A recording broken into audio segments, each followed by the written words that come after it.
Bangladesh Ireland ৩ match টি-২০ সিরিজে ২ match শেষে ১-১ সমতা বিরাজ করছে। তৃতীয় ও শেষ ম্যাচ জিতে আয়ারল্যান্ডের বিপক্ষে সিরিজ জয়ের স্বাদ নিয়ে বছর শেষ করতে চায় টাইগাররা।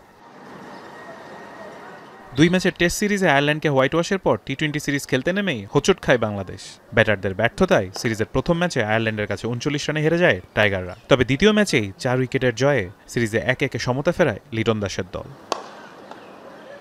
জয়ের ধারা অব্যাহত রেখে সিরিজের শেষটাও রাঙাতে চায় টাইগাররা, কারণ চলতি বছরে এটি বাংলাদেশের শেষ আন্তর্জাতিক ম্যাচ। সেক্ষেত্রে প্রতিপক্ষ নিয়ে ভাবছেন না pace bowling coach Shaun Tait. To be really honest, the opposition doesn't really matter. We need to play good cricket. If we're playing against Ireland or Australia or the West Indies, whoever it is, we just got to play good cricket. ফেভারিটের তকমা নিয়ে টি-২০ সিরিজে খেলতে নেমেছিল বাংলাদেশ, কিন্তু bat ball হাতে দারুণ পারফরমেন্সে বাংলাদেশকে চমকে দেয় আইরিশরা।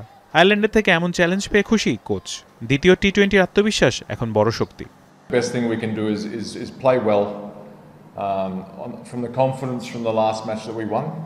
Hopefully we win, and then obviously there's a bit of a break, but we have that with us. We have that with us. If we take a win, they've got some good players. They look like they've got a really organised 2020 team, and I think for us, you want the good challenge. সিরিজের শেষ ম্যাচের জন্য দলে ফিরেছেন batter Shamim Patwari. প্রথম ২ ম্যাচের দলে ছিলেন না তিনি।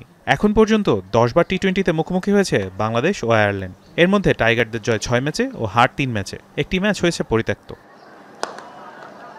সিরিজের তৃতীয় শেষ ম্যাচ জিততে পারলে বাংলাদেশের বিপক্ষে যে কোনো ফরম্যাটে প্রথমবারের মতো সিরিজ জয়ের স্বাদ নেবে আইরিশরা। তবে ২০২৩ সালে সর্বশেষ আয়ারল্যান্ডের বিপক্ষে ৩ ম্যাচের সিরিজে ২-১ ব্যবধানে জিতেছিল টাইগাররা। বিশ্বকাপের আগে তাই জয় দিয়েই নিজেদের মিশন শেষ করতে চাইবে লিটন বাহিনী।